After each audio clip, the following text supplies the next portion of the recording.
Welcome, everyone, to the ACL Athlete Podcast. This is the podcast where we talk about everything related to the ACL, whether that's the injury itself, the rehab process, return to sport, and more. I'm your host, Dr. Ravi Patel, performance physical therapist and coach. Between myself and fellow guests and experts, you'll learn through the lens of the patient, the healthcare professional, and the coach. The goal of this podcast is to equip you, the athlete, with the education to make the best informed decision about your care and your ACL journey. Thanks for joining. Now let's dive into today's episode. What is up, team, and welcome back to another episode on the ACL Athlete Podcast. I'm excited to talk about the concept that we are going to jump into today. That is the 80-20 rule. Also can be known as the Pareto Principle, but imagine there is the number 80/20 rule. And this is a concept that suggests roughly 80% of the effects come from 20% of the causes. Now, let me break this down a little bit more. So this concept originated from an economist, Vilfredo Pareto's, aka the Pareto Principle. And what he observed is that 80% of Italy's land was owned by 20% of the population. Now, if we translate this over to more modern day, how this 80-20 rule or this Pareto Principle plays in, we can look at business where, 80% of sales often come from 20% of its customers. Productivity, and everyone knows this, think about this, if you are someone, whether it's at work or school, 80% of the results stem from 20% of the effort or the tasks. We know this, right? There's a lot of, procrastination and not as much productivity just in general for human nature. But this is saying that 80% of those results really come from 20% of the effort or tasks that are done. Wealth, in a sense, so 80% of wealth tends to be owned by 20% of the people in many of societies. Software specifically, 80% of the users' complaints are often related to around 20% of the software bugs. Now, is this principle strict and hard and fast? No. It is something that is a heuristic, however, and is used in many, many different domains. And you can kind of see this percentages really line up with a lot of different areas in life. But it's basically the idea of an uneven distribution and helping to really prioritize high impact efforts. That is the main concept and main takeaway from here is that we are trying to prioritize high impact efforts with using this 80-20 rule or the Pareto Principle. And what really sparked this particular episode was something I overheard from Eric Mira, where he was talking about this 80-20 rule. And then I was thinking, okay, let's apply this to ACL rehab. That is looking at your ACL program, your exercises, even your day. If you had to cut out 80% of it, what would you cut out? And then what's the 20% left that you'd keep? And this really helps us to tease out the big rocks of our program and cut out the fluff or the extra stuff, if you will, all tying back to help prioritize our high impact efforts. And the reason I bring this up is because it is a valuable heuristic for us as rehab professionals and coaches. And even ACLers listening to this can apply this concept as well. It's such a brilliant concept and so simple. It's very easy in this process to get inundated by so much. There's so many moving pieces, so many different phases of it, so many things that you're trying to keep track of, whether it's different symptoms like swelling or pain or joint limitations, flexion and extension. It could be particular areas that athletes are dealing with, certain positions. Maybe it's certain strength deficits, actual ability to produce force quickly, being able to be very bouncy, all the things that we're thinking about, as well as the mindset side of things. So there's a lot of moving pieces in ACL rehab. And so then therefore, as we're working through this process, how do we account for all of these things? It's not just a calf strain, if you will, where it's like, all right, cool, we'll let it heal and load it up and then it'll get back to it. This is such a major injury that happens to the knee and surrounding muscles and the brain.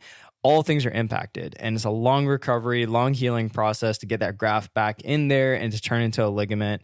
And also, it just shoots down the quad and all the surrounding musculature, joint range of motion. All you guys know what I'm talking about. It's a long recovery. And there's so many things to account for, especially because people who this happens to aren't just trying to get back to walking every day. Sure, that's a thing, but that's 1% of the things they want to do. They want to get back to running, jumping, cutting, getting on their skis again, doing all kinds of stuff with their body athletically, and that takes time to rebuild.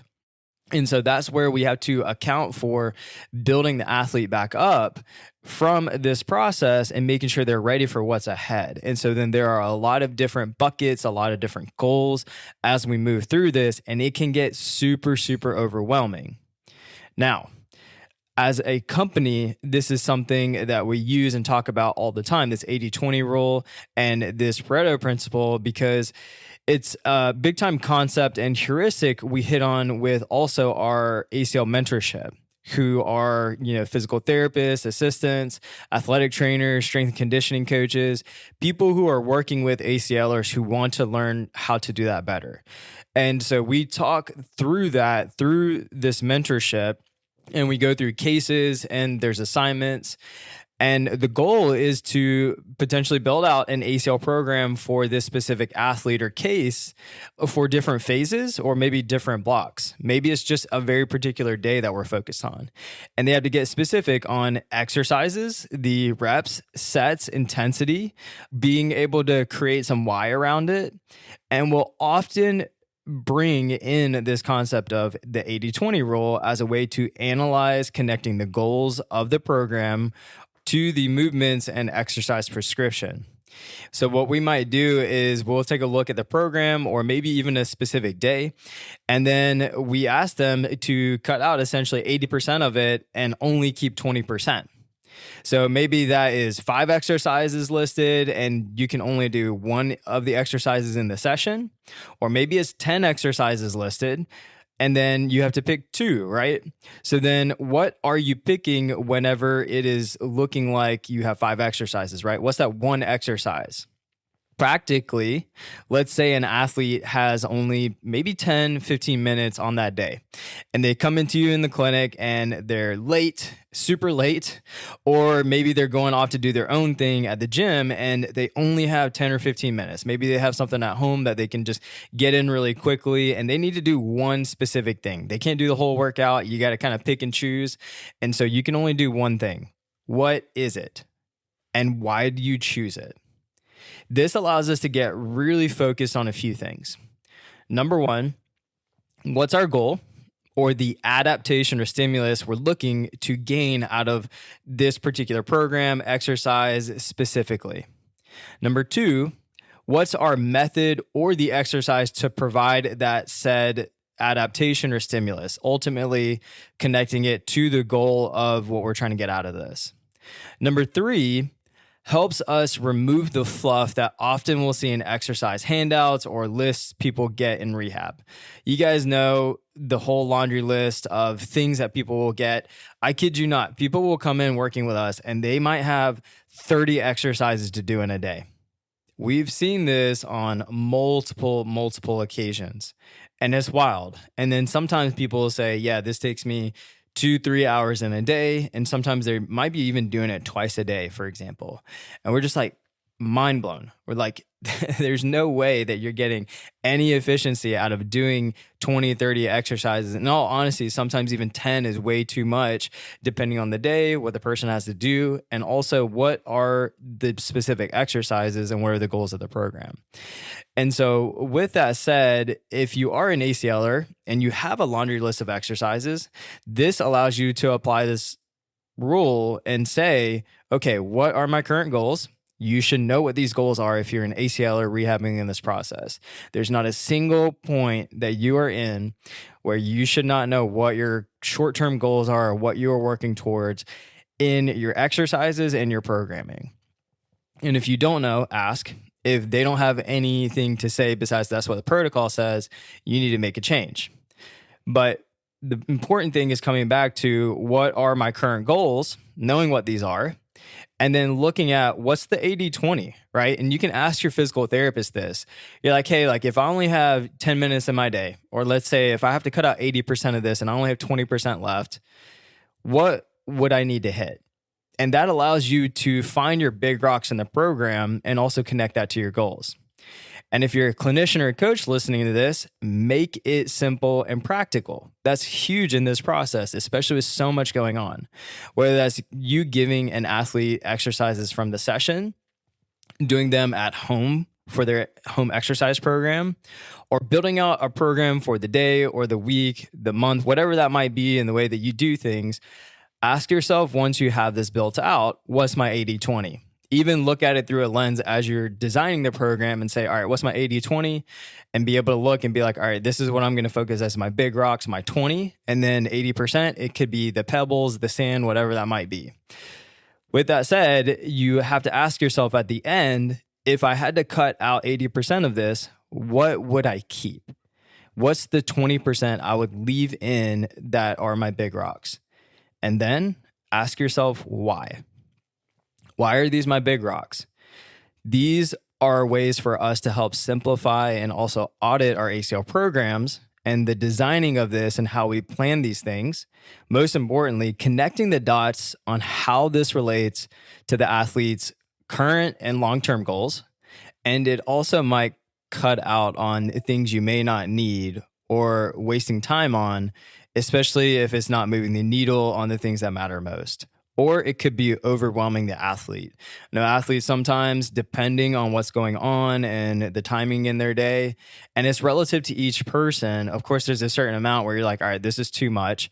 But for us, we're also trying to take notice of our athletes and what they can handle, the amount of time they have, what they have access to. And let's say, for example, as we're getting in the holidays, some of my athletes, while I would love for them to complete certain number of things, they're just going to be busy. Christmas is coming up. They have moving pieces. They don't have access to the same equipment. Guess what? We are creating an MVP and we're making sure they're getting the minimum viable necessary to hit the minimum effective dose. And that's what's going to be important. And so then we're literally coming down to this and being like, all right, cool. What is our 20%? Can you hit this 20%? And even if this is 10, 20 minutes, sweet. We're still continuing to move the needle on the things that are important to us. Instead of just being like, all right, we'll take this break and then we'll pick back up, we keep the momentum going. And this also helps to not overwhelm the athlete whenever there are schedule changes or maybe life is just throwing stuff at them. We can reduce it down and be like, all right, this is the big rock that we want to focus on. This is our 20%. And we should be good to go. And this kind of comes back to our MIT, the most important thing, that principle of being focused on our top priorities.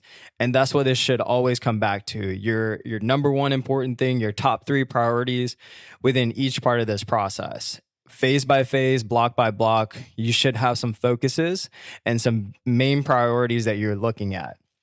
And then connecting how our exercise prescription and the program design connects with that with the 80-20 rule. And this is ultimately going to help us to be more efficient, more personalized to the ACLer or the athlete in front of us, and keeping the main thing the main thing. I hope that this is helpful, team. This 80-20 rule is something so simple you can put into play today. And look at your program, look at what you're giving your athletes. If you're an ACLer, you can kind of look at what you have and be like, all right, cool. What's my 20% that is really going to move the needle and really account for 80% of the results? And that's where we can really put a lot of our focus towards. And then therefore it reduces that overwhelm. Massive game changer. Go put it in play. Send it to me if you guys have like programs and you're just like, hey, what would be the 80-20 here? Or share it with me. I would love to see it. And if you have any questions, you know exactly where to find us. I hope that this was helpful, y'all. Until next time, this is your host, Ravi Patel, signing off.